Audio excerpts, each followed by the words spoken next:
On today's show, Does the last 2-minute report do more harm than good? And do the Warriors pass a little too much? we show you the best moments of Craig Sager's career on the NBA sideline. And Terrence Ross finds sweet dunk redemption in this week's Top 10 Plays. It's Friday, December 16th. The starter starts now.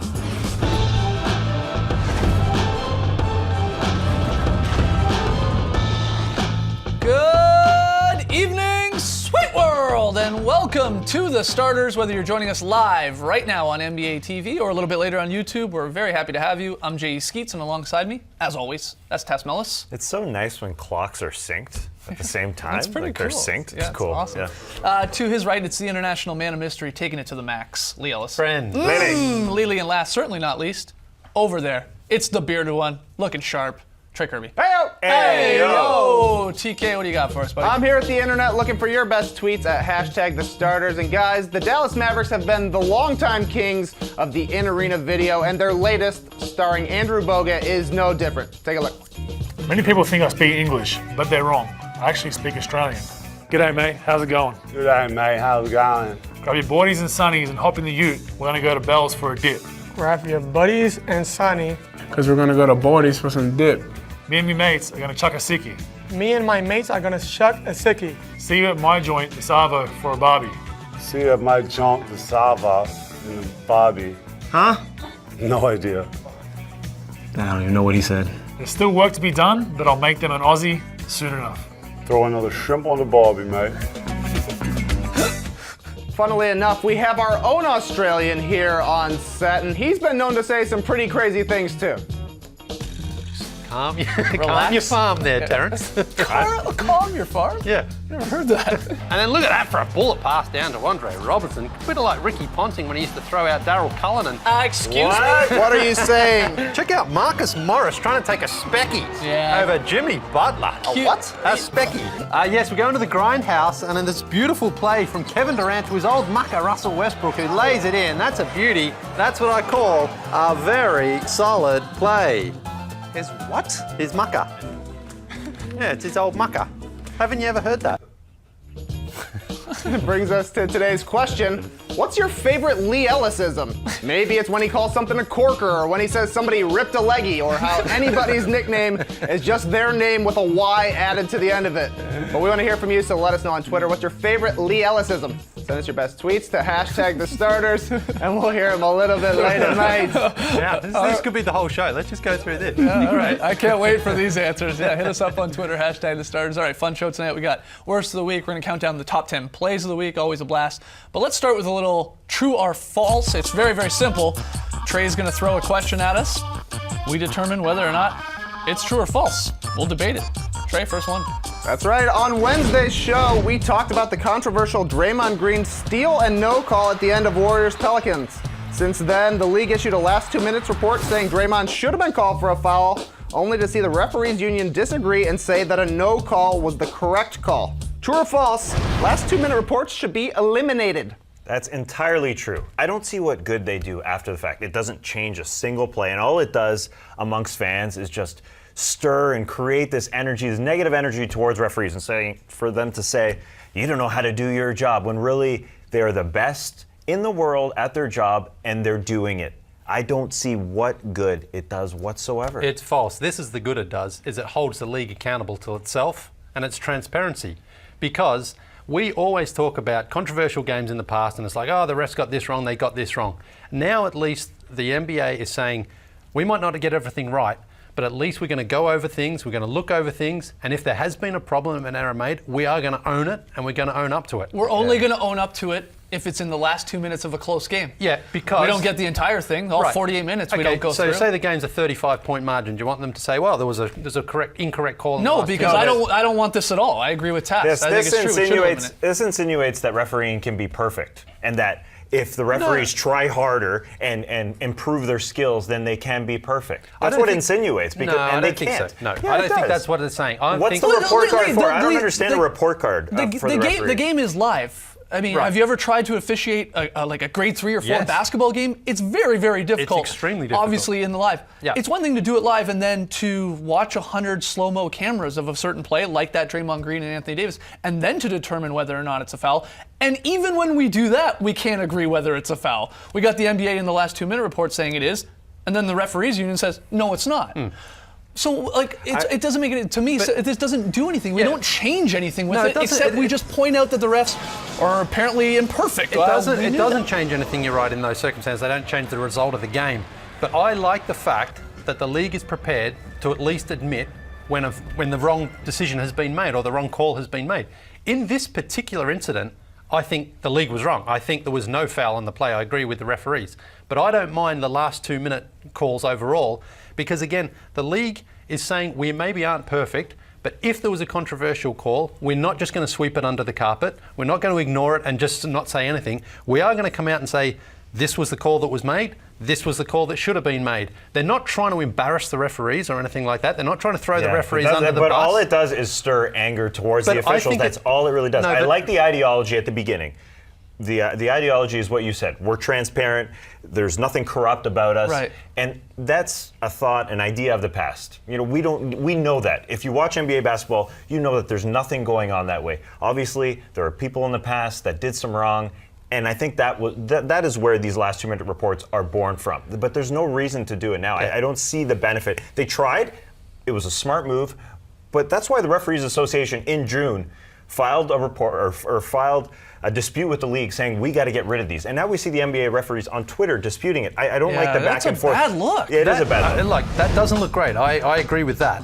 But again, the league is just saying to fans out there, we got this wrong. We're sorry, we got it wrong. That happens. I get it, but we just go through this song and dance where there's a controversial call, a difficult call, because that's what it is. A lot of these calls are very difficult. Yeah. They make the call in the game, then the next day we get the report, oh, it was wrong. So then we ask the player that was involved in it or the team involved in it, oh, what do you think about that? And what do they say? Well, what Anthony Davis says. They go, it is what it is. We can't do nothing about it now. And then you got guys like Dwayne Wade even complaining about it. A lot of players, LeBron, Wade are on record saying, this doesn't actually help anything.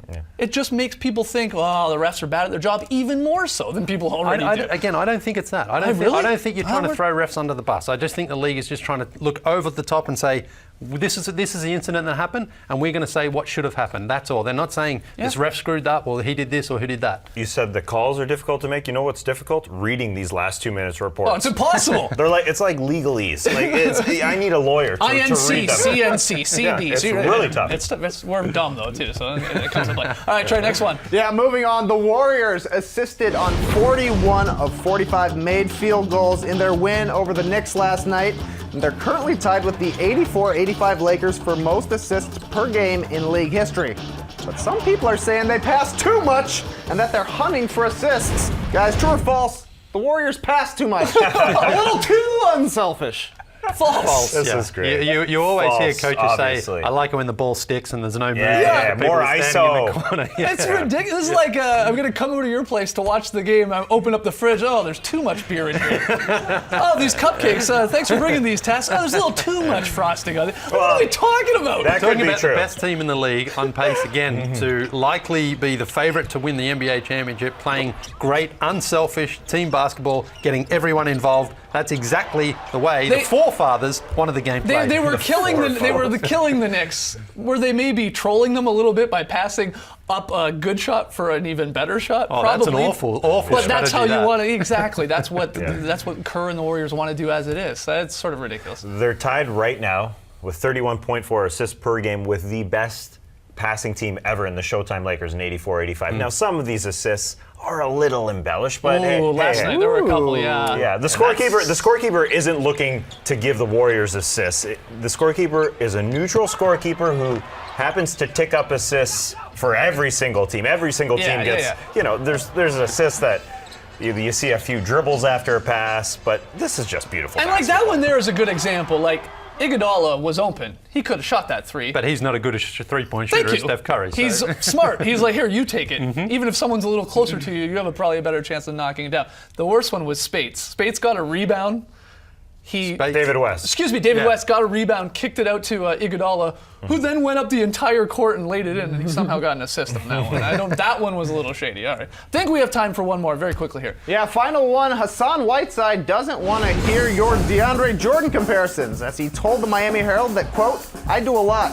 He just catches lobs," before walking it back on Twitter by saying, "Stop looking for a story," and that DeAndre is one of the top centers in the league.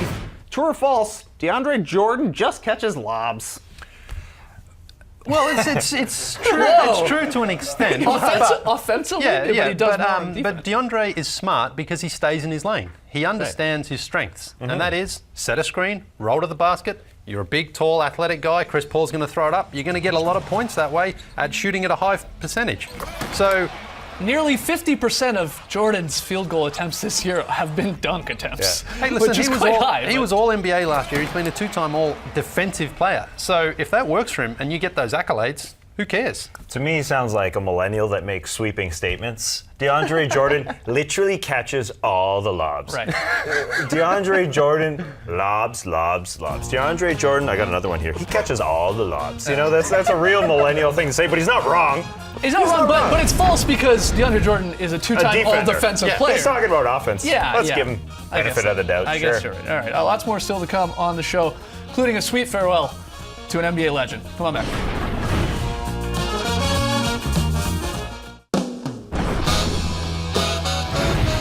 Welcome back to the show. Now's the point of the week where we hand out the dishonor to something in the NBA family that has done wrong in the eyes of the starters. It's time for the worst of the week. Ladies and gentlemen, the worst of the week. This week's worst of the week is cancer. Yesterday, we lost our friend, our colleague, and an NBA broadcasting legend, Craig Sager, to leukemia, a disease also known as blood cancer. Yesterday, we mourned Craig, but today, we're going to celebrate him for what you all know him best as, the greatest NBA sideline reporter we have ever seen. Here are some of his most memorable moments. You take this right here. I don't care if it's Versace, name brand. It costs you. Saeed. I know, Saeed. I don't care. You take this and you burn it. It's not any part I can keep. No, nothing. So when you get done with this, you should be butt ass naked. This should be burnt. Struggling to score just 18 points. Thank you very much. You can still smile even though you got bad lips. Yeah, I know, right? It's a nice suit you got on there. Easter passed, though. Easter already went by. It's a dangerous pace for you guys. You know, I didn't recognize you right away. I thought you were the good humor ice cream man at first, standing over here on the sideline. Well, you deal with rascals like Craig Sager. You've got to be on your toes. Aquaman, fighting crime by day and entertaining and interviewing athletes and coaches by night. Who are you wearing? That's not Celtic green. Hey, look, straight up. You can't just grab something from the 1970s and try to bring it back. Retro is a look, okay? Well, you're trying to bring back the glory of the Celtics. I was bringing back But as you see, it's working, and that is not. Sitting courtside, Will Smith and his son Jaden, starring in After Earth in theaters May 31st. Sounds like a promotional announcement, which it was. Look, can you believe Craig? He's photobombing Will Smith. Come on, Sags, get out of there. Go say Queensbridge, say Queensbridge. Queensbridge. Yeah. When did this game become so competitive? Well, it's just been a lot of fun for us. We've been working hard together, the last couple days. And it's been a lot of fun for us, so thanks, bro. Stop wearing stuff like this when you do real interviews, you hear me? Straight up. What's wrong with that? Like a Christmas ornament. You're getting dressed like this, Craig. You're getting dressed like this. You got to stop that, man. I got to honestly tell you, this is the first time I've enjoyed doing this ridiculous interview we're required to do. It's because you're here and you're back with us. Welcome back, baby. Well, thank you very much. I lay in the hospital for months hoping to do this again. Now ask me a couple of inane questions. Time is something that cannot be bought. It cannot be wagered with God, and it is not in endless supply. Time is simply how you live your life. So I will never give up, and I will never give in. I will continue to keep fighting, sucking the marrow out of life as life sucks the marrow out of me. I will live my life full of love and full of fun. It's the only way I know how. And if you missed it, Steve Kerr led a beautiful tribute in front of the Golden State crowd last night.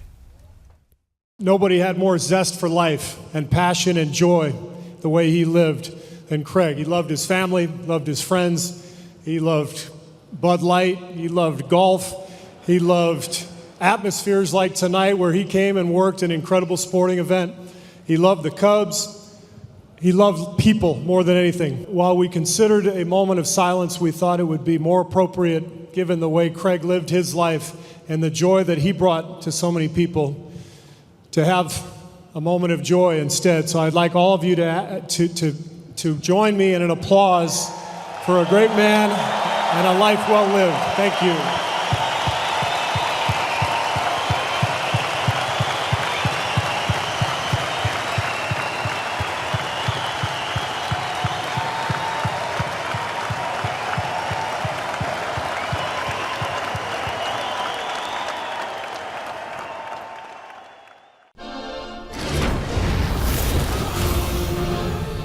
Welcome back to the starters. Not the Bone Zone. Lee looks confused. Yeah. He's got some salad on that head. We asked you, what's your favorite Lee Ellis-ism? You've tweeted in, hashtag the starters. We have a few of the best answers. A lot of good ones. This one comes from Kareem, who likes when Lee talks about. When Lee talks about how the ball is fizzing around. Also like good from Kevin. Can't go wrong with the old Dunny ball, or he really rocked the rim. I miss the rock and the rim, to be honest with you. This one comes from James. This gentleman. That said with a turn away from the camera and a funny leg move. I also like this from Will, who says, pretty cool, pretty weird. Gotta go with a classic. Yeah, that's a classic. Yeah, Mahad says, this dance advice from Lee. Yeah, dancing is 95% in the face. It's technically actually 90%, but close enough. That checked. There's one from Rod Anderson. The way he says tattoo. That's not how you say tattoo. Say it. Tattoo. That it? Come on, man. I'm saying tattoo. Dadu. Dadu, you say. Tattoo. And this one, our final one from Isaac. The classic, that'll do. Yeah, that'll do. That'll do. Yeah. That'll do. All right, that'll do. Keep your Lee Ellis-isms coming in, hashtag the starters. All right, guys, it's the end of the week here. It is Friday, so it means it's time to look back at the last 7 days for the top 10 plays of the week. At number 10, it's a layup. Beautiful. It's gorgeous. Kawhi Leonard takes the contact, puts it in that big mid of his. Yeah, it definitely helps having giant hands for this. Just ignores the verticality from Amir Scoops Johnson. it up off the glass. Kawhi with a little flair. You don't see that often. You don't see this often. A 4 to a 5, no look, back to the 4. Fareed leading the break to Nikola Jokic, who goes no look Jokic, no Jokic, no lookage. Yeah, no lookage. Let's go with that. That works. Oh, man. To Fareed. Beautiful stuff. Another layup. 2 for 2, Lee. 2 for 2. Great top 10. Let's get to the dunks. Karl Anthony Towns picks up the steal, and then he's gone. I mean, you should not be able to do this as a Just hits 7-footer. the Jets. 3/4 of court. Hey, Catmandu. Oh, man. Oh, man. You gotta lay off with that Jokic, You know man. what? That's a bad Jokic. It's like, it's not even funny. Who put that one in anyway? At number 7, the Terrence Ross windmill is gorgeous. Got a little redemption for his missed one earlier in the week. I like how he splits the legs. It's all I ever ask. Redemption dunk. Number 6. Aaron Gordon coming out of nowhere, baseline. Wow, man, that's a layup for him. With the unbelievable reverse alley-oop. Watch, he just sort of floats in the air. Yeah. Doesn't look at the rim. Done this a million times. Too easy. It's the big man renaissance. We got so many bigs running the break these days. That's Jabari Parker, a 4 with a monstrous throwdown. This top 10 is not good for the Bulls. No. Or if your last name is Lopez, Yeah, you'll see. Robin there getting in that poster from Jabari.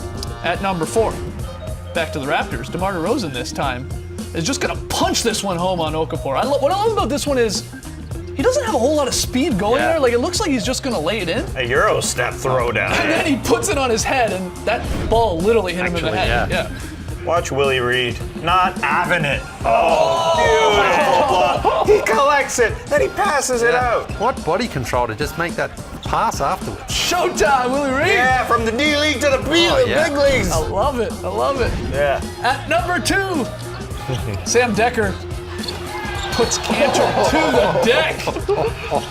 Oh, Sam Decker, what? That's a solid stare down afterwards. Yeah. Yes.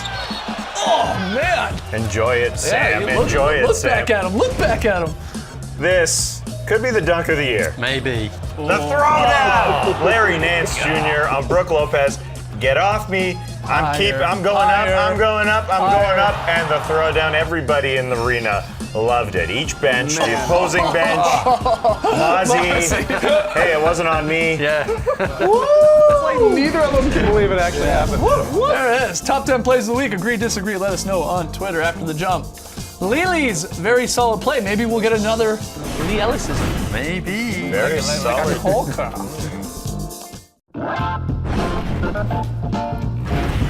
We didn't get a chance to show them to you on yesterday's show, but we made our picks yesterday. Trey took the Bulls because he's a Bulls fan. Everyone else took the Bucks, and we got it right. So seems dubious to me. That's not right. I mean, look, I'm 4-7. Okay, I'm brutal at this. Trust me. It's Trey. I'm great at this. It's Trey and I that are 4-7, and we're doing this for a reason. At the end of every month, whoever's in last place, and again, it's me and Trey right now at 4-7.